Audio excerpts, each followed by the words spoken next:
Hi, everyone. Welcome to our game over here at Cabbit Crossing.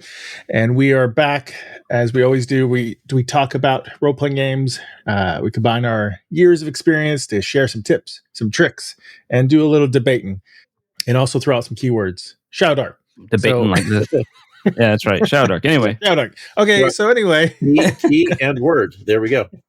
Dungeons and Dragons. So anyway. It's everything else. What are we talking about today, Woody? Okay, so we have our mysterious list that we build up. A lot of these come from people I talk to at shows, others from our personal experience, and this one I think hits close to home for a lot of people because there was the subject of when the GM doesn't want to run the game anymore, right? Now that I think about it, I think this one might have actually partially come from the experience of a lady I met who reached out to me after buying my book because she got stuck being the game master after their existing GM pieced out. And he's like, I'm done. And he like, here you go. It's your group now. And he bailed.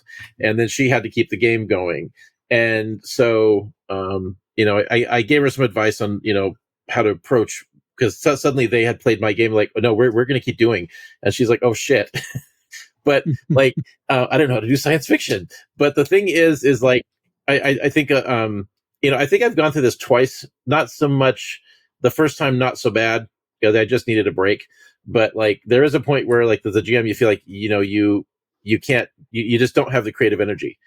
And there's various ways that we handle it. But I have some thoughts on it, but I know, I want to have you start up, Greg, because I know that this is something that you struggle with a lot, but yeah, I do. Yeah. You have some opinions there.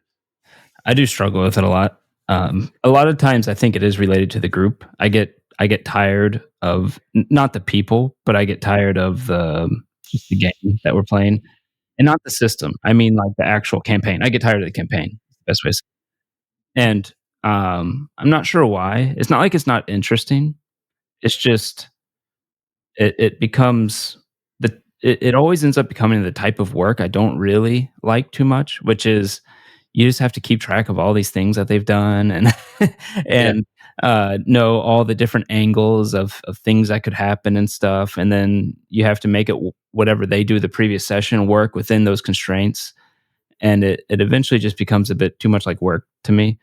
I love starting campaigns. I love that middle ground. But after a while, I start to get burned out and then bored of them, and I just want to finish them quick. You're like those people that like to play video games, like the early game when it's hard, but not the late game when you've got all the stuff. Yeah, kind of. Yeah. Except in D&D, it actually gets harder, I think, as a DM as you go on than when it starts. I think starting is actually pretty easy as a GM, in my experience. But going through those late games can not be hard because of combat, and we have an episode on that if you want to see it. But hard as in just keeping track of everything that's going on and making everything fit like a puzzle. Well, I know we had this conversation when you were doing the Star Wars campaign. Towards the end of your channel when you were really pushing it real hard, and the thing I think I had suggested, if I remember right, was like having a particular end point in mind, and I don't think you necessarily did at the time, but Not at the beginning. And I think it is helpful to have because because of the nature of emergent storytelling, you often don't know where things are going, or where you think it's going to go, it's never going to get there, right? And it is helpful to have like some sort of a game plan for how long the campaign's going to go, because then you can pace yourself out that way. And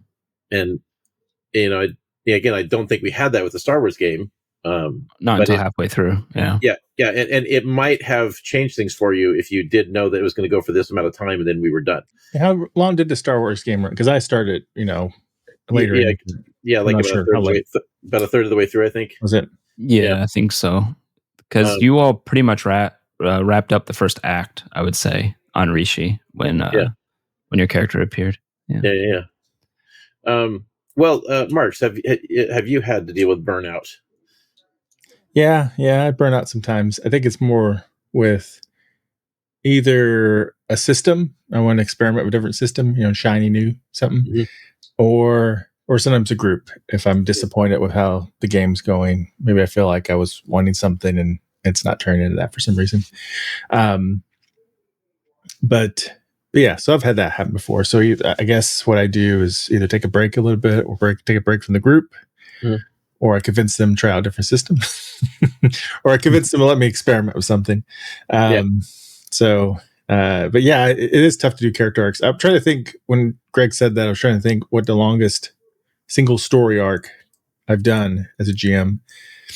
And I think it's, I don't know, I guess it might be Curse of Strahd, because I've been doing that for over a year. But that one, you do have there is a storyline there, and there is kind of like, there is an endpoint to it. Yes, I do know. I think that helps. That there's an endpoint. So yeah, I do agree with what you said, Woody. I think it helps to have an endpoint. I mean, you could always continue past that endpoint, but at least you have an idea where it could stop if you need to. Yeah, the Star Wars one, I definitely had an endpoint, by the way. The endpoint was after you kill that evil woman that you ended up following to Rishi, right? Mm-hmm. Or followed you, depending how you think of it. And that was kind of my endpoint in my head. And after that, I'm like, okay, where to go with this? See, that actually is kind of dovetailing into a really critical point, is that, okay, so the GM might be running out of gas, but the players aren't. And that one was definitely the case. And I think that it is definitely, I think that's pretty common, right? Because like sometimes players, they want to try a new character, but the story isn't over, which is really rough on the game master. And then maybe that's a whole other topic. But like the thing is that, like, the player, or as the game master, you're probably going to run out of gas before the players ever do. Especially if they're committed and the story's really going well and it's got some long-term legs, but you need that creative drive and like what's happening next. Like, it has to be just as exciting for the game master it is for the players. Mm-hmm. Yeah, it does. Yeah, and mine might be more systemic too, because I get bored of being a player too. So especially I just want, at some point I'm like, just kill my character so I can make a new one. Well, and that's okay as long as the GM knows that you're that guy, right? But then kill your character more. Is that what you're saying? but if you're that guy, like, who isn't necessarily hung up on a particular character and wants to try something new, it's really a bummer when the GM has invested in that character, right? And that's one of those things you really gotta. If you're that guy, please let the game master know. Because I know what it's like to be screwed by that player, and it's not fun. So, and then you can make them be like a traitor, like an evil spy or something. You can do something like fun with a twist if you want to kill them off. I could see you sinking your teeth into that one, Greg, and having a good time with that, and then okay, now we can be the good guy after that. Yeah. There's ways to deal with that. And I actually don't suggest just killing your characters if you're getting bored of them necessarily. There's nothing wrong with your character becoming an NPC so that they can continue their story and play the part that they need to play. So there's nothing wrong with that. And that's what I suggest. Yeah. So there's two things I run into, and one of them is just like, running a particular campaign too long, right? Because I've had times when I ran out of gas on one. And I had a plan, and I couldn't keep the creative energy going. But okay, Greg, get ready for your drinking game, because I'm going to flash the Rifts RPG again. Oh, I don't have any alcohol anymore. I have eggnog, sir. Okay, perfect. So the reason why I bring this one up is because I have air freshener. Oh, please don't. So what I like about the Palladium system, in terms of how deep the game is, because that's what I had ran for such a long time, is they had so much. Sorry, what was this? Nothing. Okay, just inserting random comments. Oh, I have Vicks. I can take a sniff of that. Oh, Jesus Christ. But like, they have just within the main Rifts RPG line, there's so many campaigns you can run, or campaign places to go, because the world's very well mapped out. But they also have other games within their line. Like, they have a superhero game. They have 2 different horror games. They've got Robotech. They've got their own fantasy Ninja Turtles. Yes, Ninja Turtles, which thank you, by the way, fucking backer kit. Because of your glitchy system, I'm not getting my books when everybody else does. Thank you. But anyways, but yes, they had Ninja Turtles as well. So it's like, whenever I needed to take a break, I would always switch to a different genre. right? So I'd never do the same game twice in a row. And I think that there is something to that, because I've very rarely had a point when I needed a break. And I think that possibly the fact that fantasy is the dominant RPG genre, right? And so many people, they think, oh, we have to play fantasy, right? Well, it's like these GMs that are experiencing burnout, I don't think it ever occurred to them that in a lot, particularly amongst the newer crop of game masters that we're seeing now within the last so many years, that it never probably not occurred to most of them that they can play a different thing. They don't have to keep playing fantasy. You can play Daggerheart. Exactly. It's another fantasy. but not even just like fantasy, but you could go play a super spy game. You could play a superhero game. You could play Alien. Like there are so many things, and you don't even necessarily have to buy a new game to do it. You could do it within the rules you've already got. And so like the burnout can easily be solved, I think, by changing it up. Yeah, I agree. As lots of players are down for, especially something like 5e, where you have different games. They're very similar because you can do Everyday Heroes that has different cinematic. You can play totally. You can play King Kong, like Skull Island. You could play Universal Soldier, Rambo, whatever. Crow, and then you can switch over and without learning a whole bunch of new rules. I think it helps people. And even if you've only ever played 5e, it's a very short hop to get into Starfinder. Like the difference isn't the calculator. Well, I have thoughts about Starfinder because there's an interesting thing that underpins it that would make for an interesting off-camera topic. But like the jumping. No, but we can talk about it now if you want to. But no, but the differences between the third edition engine and the fifth edition engine aren't that dramatic, and so it would be very easy for a person to switch into a similar game using similar game mechanics if they know how to play 5e. It's harder if you're going into a game like Shadowrun or Werewolf, but Pathfinder is not that hard. Yeah, because I have friends who local friends that I played with off and on since junior high, and it's hard to get them into a game that isn't D&D related because they just don't want to learn new rules, So it helps when you can take something like Everyday Heroes or Star Wars 5e or something where they don't have to learn everything new. So even though I encourage people to learn, do other games. I love a lot of different game systems out there. Well, I had taken Chaz and introduced him to Palladium Fantasy. My friend Amelia had only ever played D&D, and my version of it had got her into doing Palladium Fantasy. And it's like when that campaign wrapped up, I'm not sure. I think Chaz was very eager to keep going, but Amelia was all upset now because the game mechanics for combat in the Palladium are so much more sophisticated than they are in D&D, and she suddenly was like, "Oh, I have to go back to D&D now. Oh, can I keep doing it the way we were?" She didn't want to stop playing the Palladium system. It was actually kind of funny how that worked out. Like the fact that you can dynamically defend yourself as opposed to sit there and take it and hope that your AC is high enough.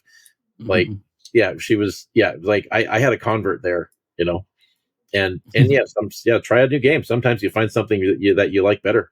So yeah, I mean, it's genre play, for example, gave me experiences in Shadowdark and Call of Cthulhu, which are some of my favorite games now. So Oh yeah, and Call of Cthulhu, like some of the mechanics of that is very similar to Palladium. So it's like, I'm listening to you play that game, and it's like, oh yeah, okay, this isn't hard. I can follow this. Yeah. So what do you say to people who are just they struggle with the campaign they're in? Not struggle technically, but struggle just kind of bored with where it's going. See, I think that our next topic might cover that a little bit. Because you're asking a question that I was dealing with, because I have these conversations with people at the shows. And so our next topic actually is inspired by a gentleman I met at the HorrorCon in Puyallup, who was running into a very similar problem. And I could see burnout coming because he was like, well, see, one of the things that you're running into right now is you have these groups forming of people that they see Critical Role, they see, Dimension 20, whatever these shows are, and they want to do it. They're excited. And they just say, they pick somebody in their group and they go, okay, you're the game master. And it's basically the person who's, maybe least qualified, but also the least give the least objections, right? But you also see a lot of families doing it, and they pick the best storyteller in the family. But then because you see parents sitting down with their kids and they want to do this thing together, and they pick role playing games. But then like one of them has to be the game master, and it's usually somebody who's never done it before. And this guy that I talked to, I could feel the burnout coming with him, because he was having this particular problem that we'll discuss next episode. He had no clue how to resolve it, and I think that may be a little bit of the problem is that like you can create a confusion, a disordered state of mind by putting somebody into a set of circumstances where there is no answers of what to do, and they don't maybe have the experience to come up with it on the fly. They're kind of like, because a lot of game mastering is doing it by the seat of your pants, and not everybody sticks with it as long as I have, and we're so diligent about learning the craft, and they don't always make it. And that's kind of like looping back to the beginning of the series, is that was kind of addressing that, is like, what are the rules of the game? And the point where I had gotten burned out for real, like hardcore, was I had reached a point where I didn't want to do it anymore at all. And I knew what to do, but I feel like I had accomplished everything that I could accomplish. And the only thing I had left to contribute was my knowledge and experience. So I sat down to write a book that I have to finish. But the process of writing the book, I took all of the knowledge I'd accumulated over whatever 30 years at the time, and started putting it into some sort of like a system. And it was interesting that when I did that, it completely rehabilitated me. But after a couple of months of like putting all of my knowledge in order, and like kind of writing it almost philosophically, I was completely ready to go. And it just put it all in order for me, and I was completely fixed. And ever since then, I've been jonesing to do this exact show. and this is the direct result of the experience. Like, because I wanted to do this, have this kind of a discussion show with, taking that knowledge and doing something with it. So I think, hearing what everyone said, I think like one thing would be to switch up a game, do a one shot or small arc of a different game, or switch up genre. Or I think we didn't mention, but maybe it was implied. You could, because you can get kind of like dungeon delve, itis, or whatever vibe you're in, and say if we're talking about D&D. But if you could get an adventure that's more of a heist game, which that one adventure does, Waterdeep, I think. Yeah. And or some of the other games, or Ravenloft, it's darker, Curse Strahd, that might shake things up a little bit for you as a GM and maybe for the players. Do you think those are good ideas? Maybe. I think it is. Yeah, totally change it up. Try something else. And then see, I've always had a rule: don't do the exact same genre back to back. Right. So if I did a fantasy game, then the next one's probably gonna be superheroes or spies or something. Yeah, don't go from. I mean, I guess you could if you want to convert your characters over, you could like convert from D&D to Daggerheart, but but not don't go like a fresh start to Daggerheart from D&D, because it feels kind of, your players might not love that, right? Well, I'm straight up talking about fresh starts. Like please ignore the woman behind the camera. But like the no, like. Yeah, who is that masked woman? No, but I mean, we would literally start brand new campaigns. Like we would go from, okay, well, we just did Night Spawn. Okay, now we're doing Rifts again. We did done Rifts. Let's do Heroes Unlimited.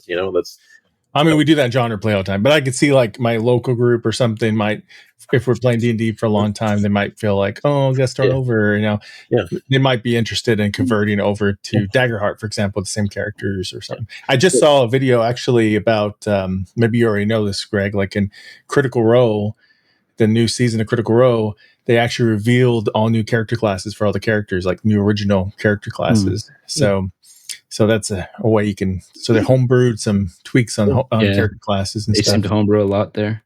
But I do think though that kind of along the lines of what did it for me is like maybe what's actually causing the burnout is like you just like you're flying by the seat of your pants too much, right? It's like maybe you're running into situations that are hard to deal with. Like maybe you're just tired of dealing with a particular situation, or like if you can't handle high level play, then let the players know we're done at level 7, or like if there's a particular player that's a pain in your ass and he's ruining your fun, there's an easy solution right there, because he's not, it's like if he doesn't care about your fun,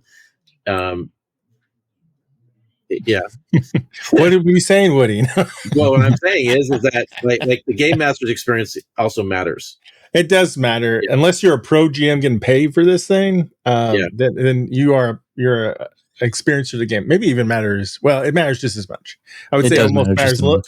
It does. I would say it matters a lot because you're the one spending a lot of time and maybe money and stuff. Right. So if you're not excited, it's going to be a problem. But but yeah. So sometimes people forget. Sometimes players like entertain me. I think an important thing in all this is also just to know yourself.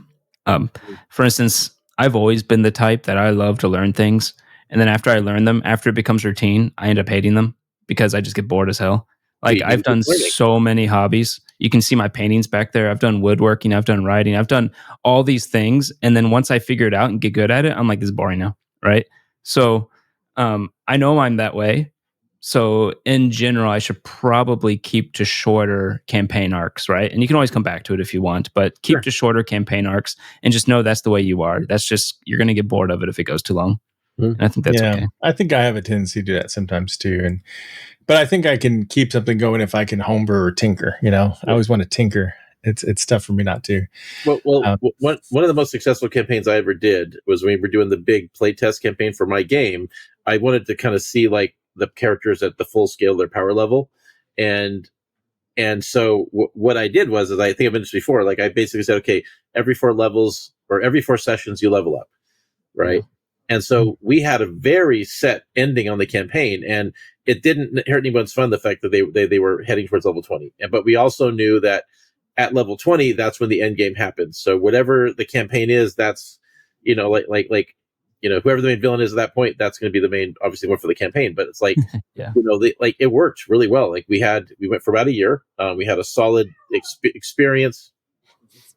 Oh, what was that? I don't know. I just, but like some weird noise that the cats made. But yeah, no, we had a solid experience. The story, I was able to pace it out because I knew where the ending was, and so having like you don't necessarily have to know what the ending is going to be, and I think it's best if you don't, because that's generally not a smart move for a game master to say, I know where the ending is going to be. I think that's the quickest way to kill your campaign. But if you know when it ends, you know that you got a fixed timeline on the campaign, then you can pace yourself and figure out where major story beats are gonna have to be. And it worked really well, and I could absolutely see doing that again. I think I don't know if we hinted this or not, but one thing I've done before with local gaming groups and stuff is we sometimes rotate GMs. And if you're afraid it's going to disrupt, because it could disrupt the story flow, you could always stay in the same world, but have like a time jump forward or back and with some different characters or something. If you're worried about that. In most cases though, like when you rotate GMs, everybody's taking turns being the game master for each campaign. But then you'd also have to have players that are able to step up and do that job. And not all players want to, but and not every group has people that can actually do it. Which in my case, most of the time I haven't. I'd say I'm that guy, and it can. Haven't really had. I've had people that wanted to do it, but not all of them had what it took to do it. So you're like, no, you're not good. Well, it's not that, but it is. It's. But I understand. Some people aren't built for it. Sometimes it's like, okay, I just got done watching a Shakespeare play, and I'm going to go sit down and watch a B movie on the Sci-Fi Channel. It's like it was like that sometimes, and very hard when like I'm tenured. I've been at this for decades, and I'm like I've got it all snap and pop, and then someone else. Then you got to mentor that new kid. And it's a little rough, So, but I think there might be some value in watching a few episodes of Art of the Game or another because we're not the only GMing show. Maybe if you have the only one. We are the one. But Shadow Dark and Dagger Hearts and more. but I think there might be something really to the idea that the burnout might be because as a game master, there's things you don't know or don't understand or not very good at, and when you're constantly bombarded with these problems that you're having trouble overcoming, it can kill your fun, and maybe you're not actually burned out, but that might be your best interpretation of it. And it might not be a bad idea to go look at, like, hey, are there people that know how to do these things better, and is there some wisdom that they can share with me? There's way more options now to learn from kids. Yeah, exactly. Yeah. I mean, because back in the day we had to figure it out for ourselves, and it was only like a small number of people rose to the top of that, and now you have so many opportunities to educate yourself and learn and get experience and practice. It's you have the entire wealth of the universe at your fingertips these days. Yep. Yeah. Yeah. All right. So, any other suggestions? Well, I don't know. I mean, we talked about what it did for us, what our issues were. I think this episode resonates or it doesn't. Some people are. I think if I had a suggestion that I thought of, I'll leave a comment and maybe come back to the video and like it and all that kind of stuff. Oh yeah. That helps with GM Burnout a lot. I got one suggestion.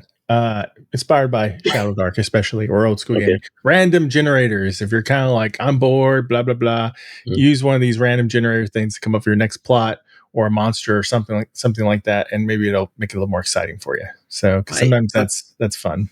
I really, if anything, it'll at least spark something.